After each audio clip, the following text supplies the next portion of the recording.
کوئی G B پر ان کو یقین دہانی کروائی گئی ہے تو مانے ہیں نا، کیونکہ اٹھ کر اس لیے گئے تھے کہ جی ہمارا مینڈیٹ جی بی میں چھینا جا رہا ہے تو ساتھ ہی نہیں ہو سکتا، ہم یہاں کر بیٹھ گئے۔ رانا ثناء اللہ نے کہا وہ پہلے ہی مانے ہوئے ہیں، یہ نورا کشتی ہے، رانا ثناء اللہ نے یہ کہہ دیا۔ تو یہ سارا جناب بیک گراؤنڈ ہے جس پر بلاول ناراض ہو گئے، لیکن انہوں نے ایکسپوز کر دیا کہ اس حکومت کے پلے کچھ نہیں ہے، ہم نے بات کس سے کرنی ہے، سسٹم کس طرح سے چل رہا ہے، سارا نظام کس طرح چل رہا ہے، یہ سب ایکسپوز ہو گیا۔ جب چاہیں ان کو بلیک میل کریں، اسی لیے اپنے کہہ رہے ہیں شہباز شریف صاحب کو کہ ذلت اور رسوائی ہے، آپ استعفیٰ دے دیں، چھوڑ دیں، اس میں تو ہمارے پاس سوائے گالیوں کے کچھ نہیں پڑنا اس بجٹ کے بعد بھی، کیونکہ اس میں عوام کے لیے کوئی ریلیف نہیں ہے۔ آپ دیکھیے کہہ رہے ہیں جی ٹیکس کم کر دیا تنخواہ دار طبقے کے لیے، وہ کس کے لیے؟ جس کی ماہانہ تنخواہ 1,83,000 روپے بنتی ہے اس کے لیے کم، باقی نیچے جتنے ہیں ان کے لیے کچھ نہیں، کسی قسم کا کوئی ریلیف ہے ہی نہیں یہاں پر اس بجٹ میں، مہنگائی ہی مہنگائی ہے۔ اور اگر آپ 7% بڑھا بھی رہے ہیں تو سرکاری ملازمین کہہ رہے ہیں کہ اپنے لیے 600% بڑھایا ہے، 600%۔ اسپیکر نے، چیئرمین سینٹ نے اپنی تنخواہیں 600% تک بڑھائیں، تو ہمارے لیے صرف 7%، کہاں 600%، کہاں 7%۔ اور باقی پرائیویٹ کمپنیاں، پرائیویٹ ملازمین، زیادہ تعداد ان کی ہے، ان کا کیا ہوگا؟ ان کے لیے کچھ بھی نہیں ہے، ان کے لیے تو وہی ہے جی ایس ٹی بڑھاؤ، ٹیکسز مزید لو، پھر اب تقریباً 1700-1800 ارب روپے کی پیٹرولیم ڈیولپمنٹ لیوی لگانی ہے، پچھلے سال سے بھی سینکڑوں ارب روپیہ زیادہ۔ تو آپ سوچئے کہ کیا حال ہوگا، مہنگائی کہاں تک جائے گی، یہ اب ساری حقیقت ہے۔ تو بیک گراؤنڈ میں نے آپ کو بتا دیا۔ اچھا، اب جو خبر میں نے آپ سے پہلے عرض کی کہ سرکاری ملازمین وہ بھی احتجاج کر رہے ہیں، حالانکہ ان کو تو مل بھی گیا ریلیف اس طرح سے کہ چلیں 7% صحیح کم ہے لیکن ہے تو صحیح، باقی لوگوں کا کیا ہے؟ وہاں ہنگامہ آرائی الگ ہے، سہیل افریدی کے لحاظ سے ہنگامہ آرائی الگ ہے، یہ سب کچھ جناب چل رہا ہے۔ اور بیک گراؤنڈ میں نے آپ کو بتا دیا کہ ہر کوئی اپنا فائدہ دیکھ رہا ہے، عوام کا کسی کو کوئی خیال نہیں۔ تھپڑ کی گونج جو میں نے کہا تھا اس میں شاہد خٹک صاحب MNA ہیں تحریک انصاف کے، انہوں نے ایک نون لیگی رکن کو تھپڑ جڑ دیا، آگے بڑھ گئے اور گھیراؤ ہو گیا شہباز شریف صاحب کا۔ تو گھیراؤ یہاں سے بھی کیا، سارجنٹ جو سرکاری ملازم ہوتے ہیں، سیکورٹی وغیرہ دیکھ رہے ہوتے ہیں اسمبلی کے اندر، تو اسمبلی کے اندر کی پولیس سمجھ لیں جو اسپیکر کے انڈر آتی ہے، انہوں نے شہباز شریف کو بچانے کے لیے گھیراؤ کیا، ان کے دیگر اراکین نے، کہ شہباز شریف کے ساتھ کچھ نہ ہو جائے۔ یہ سب کچھ ہو رہا ہے۔ اچھا، اب جناب ہمارے ملک میں 300 سے اوپر ہی پیٹرول رہے گا، دنیا میں نیچے آتا چلا جائے گا۔ اس کی وجہ یہ ہے کہ پیٹرولیم ڈیولپمنٹ لیوی ہی اتنی بڑھا دی گئی ہے۔ تو اب اس کے بعد کیا صورتحال رہے گی وہ سوچ لیجئے۔ پیٹرولیم مصنوعات پر لیوی سے حکومت نے اس سال میں 1498 ارب یعنی 1500 ارب روپیہ تقریباً کمایا، اب 1676 یعنی 1700 ارب روپے کا ہدف رکھ دیا، 200 ارب روپیہ اور زیادہ۔ تو اس لیے کہا جا رہا ہے کہ پیٹرول کی قیمت ایک خاص حد سے یا 300 سے کہہ لیں نیچے نہیں آنے والی۔ وزیراعظم ہاؤس کے لون کی دیکھ بھال کے لیے 4 کروڑ 51 لاکھ روپے ہیں بجٹ میں، صرف لون کی، وزیراعظم کے شہباز شریف کے لون کے لیے 4 کروڑ 51 لاکھ۔ پھر وزیراعظم ہاؤس کے لیے 89 کروڑ 54 لاکھ یعنی تقریباً 90 کروڑ ہیں وزیراعظم ہاؤس کے لیے صرف ایک سال کے لیے۔ ملازمین کے اخراجات 58 کروڑ اور دیگر جناب اس میں تفصیل ہے۔ یہ سوچیے آپ کہ کیا ہونے جا رہا ہے عام آدمی کے ساتھ۔ اچھا، جس طرح میں نے آپ کو بتایا کہ اگلے سال ٹیکسز نظر آ رہے ہیں اور عوام کے لیے کوئی ریلیف نظر نہیں آتا، اب اس پر لوگ کیا کریں گے؟ احتجاج کریں گے تو وہی پکڑ دھکڑ اور دوسرا معاملہ۔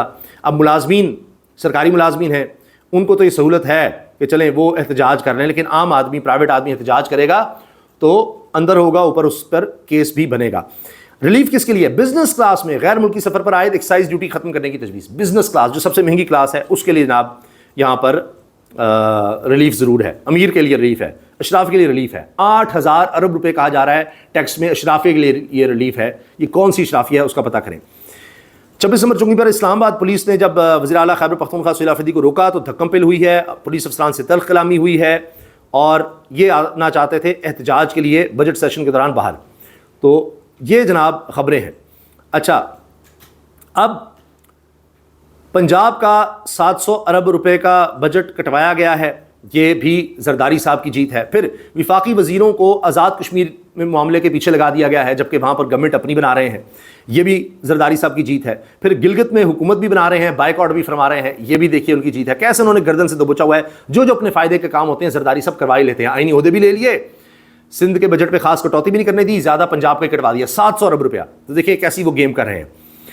اور تو اور بے نظیر انکم سپورٹ پروگرام کا بجٹ 17% بڑھا کر 838 ارب روپے بھی کروا لیا ہے۔ بلاول زرداری فل کامیاب جا رہے ہیں، ان کی بڑی موجیں چل رہی ہیں۔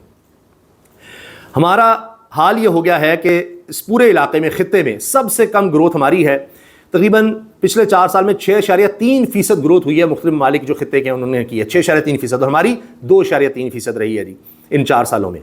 یہ ہے فارم 47 کے کرشمات اور فارم 47 کے فائدے. عوام کے لیے شہباز شریف نے کیا کہا ہے؟ صبر و تحمل سے مہنگائی کا مقابلہ کرنے پر 24 کروڑ عوام کا شکریہ ادا کرتا ہوں کہ ہم نے تو اپنے لیے معاملات چلا لیے ہیں، باقی جناب آپ کا شکریہ کہ آپ مہنگائی سہ رہے ہیں. اچھا، میرے پاس یہ ویڈیوز ہیں جس میں یہ زخمی ہو رہے ہیں، پولیس والے نیچے گر رہے ہیں، حالانکہ انہوں نے بلٹ پروف جیکٹس پہنی ہوئی ہیں، یہ سب کچھ ہو رہا ہے. باقی جناب محسن نقوی صاحب کو بطور وزیر اعظم گروم کر لیا گیا ہے، پوری طرح سے تیاری ہے محسن نقوی کی، ایسی تو نہیں ان کے کہنے پر بلاول مان جاتے. یہ جی چیزیں ڈسکس ہو رہی ہیں، یہ باتیں چل رہی ہیں. اور اب وزراء سے اندازہ لگائیے، بڑی شرم کی بات ہے کہ جب کابینہ اجلاس میں داخل ہونے لگے تو تمام وزراء سے ان کے موبائل فون ہی باہر کروا لیے گئے کہ اپنے فون باہر رکھ کے جاؤ، یہاں جمع کروا کے جاؤ. وزراء فون باہر چھوڑ کر اجلاس میں شرکت کر رہے ہیں تاکہ اندر ہونے والی گفتگو یا معلومات اجلاس کے دوران باہر نہ پہنچ سکیں. ان کا اعتبار ہی کوئی نہیں ہے. تو فون باہر رکھ کے جاؤ جی، وزیر ہو، اپنے گھر ہو گئے، یہاں آ گئے ہو تو بس یہاں پر فون بھی باہر رکھو، پھر اجلاس میں آؤ. تو بہرحال نوید قمر کہہ رہے تھے امید کوئی نہیں ہے حکومت سے، کوورم پورا کرنا حکومت کا کام ہے، لیکن پھر بھاگے بھاگے آ گئے ہیں جب محسن نقوی نے منا لیا. تو یہ محسن نقوی کی جادوگری ہے. اور شہباز شریف صاحب کہتے ہیں عام آدمی کی مشکلات کا اندازہ ہے، اس لیے 4 کروڑ ہم نے وزیر اعظم ہاؤس کے لون کے لیے رکھ لیا ہے، اور 90 کروڑ روپے وزیر اعظم ہاؤس کا خرچہ ہے. باقی عام آدمی کی مشکلات کا ہمیں پورا احساس ہے، اسی لیے ہم 200 ارب روپیہ اور پیٹرولیم ٹیکس لیوی لگانے جا رہے ہیں صرف وہاں پر. باقی تو آپ دیکھیے نا، موجیں تو الگ سے چالی رہی ہیں. تو خواجہ آصف صاحب پریشان بہت زیادہ ہیں، اور اسمبلی میں کہتے ہیں ابھی حال ہی میں کہ جی دیکھیں پارلیمنٹ ہوگی تو سب کا فائدہ ہے، یہ سارا نظام لپیٹ دیا تو پھر دیکھیں تحریک انصاف کا کوئی فائدہ نہیں ہے، یہ نہ ہو جائے. تو وہ اتنے خوفزدہ ہیں کہ ان کو لگتا ہے کہ اب اس بجٹ کے بعد تو نظام ہی لپیٹ دیا جائے گا. انہوں نے یہاں تک کہا ہے کہ جی تحریک انصاف احتجاج ضرور کرے، 10-15 منٹ کر لینا، زیادہ نہ کریں، تو بس اداروں کو کچھ نہ کہیں تاکہ نظام چلتا رہے، ہماری موجیں ہیں لگی رہیں، ورنہ نقصان سب کا ہو جائے گا. یعنی اصل تو اپنا وزارت جائے گی لیکن نقصان سب کا ہو جائے گا، آپ کے ہاتھ کیا آئے گا. تو کچھ خوف تو ہے. تو اتنا رگڑا عوام کو لگ چکا ہے 4 سال میں کہ اب وہ حدت ان تک پہنچ رہی ہے کہ پتہ نہیں ہمارے ساتھ کیا ہونے والا ہے. اور وہ آپ دیکھ لیجئے مناظر کہیں نہ کہیں نظر آ رہے ہیں. عام لوگ نہیں بھی نکلے، لیکن جو اسلام آباد میں ماحول بنا ہوا ہے ٹکراؤ کا، اسمبلی کے اندر بنا ہوا ہے، اپنا گیو اینڈ ٹیک ہو رہا ہے، اس میں عوام کہیں نہیں ہے. گلگت بلتستان کی حکومت لینے میں عوام کا کیا ہے؟ وہ پیپلز پارٹی کو چاہیے. اس کے لیے وہ بلیک میلنگ، روٹنا منانا ہی چل رہا ہے. سرکاری ملازمین اپنے لیے جناب دیکھ رہے ہیں کہ ہماری تنخواہوں میں اضافہ ہو جائے، پرائم منسٹر کے اپنے ہاؤس کے لون کے لیے، ان کے لیے جناب مراد کے لیے وہ سارا کچھ آ جائے. اسپیکر صادق اور چیئرمین سینٹ وہ اپنی مراد بڑھا چکے ہیں، وزراء کا اپنا ہے. تو ہر کوئی اپنا اپنا اس میں بجٹ میں دیکھ رہا ہے. اور باقی عوام کا کیا ہے؟ بس ان کے لیے وہ لالی پاپ ہے کہ جی یہ عوام کو ہم نے بڑا ریلیف دے دیا ہے.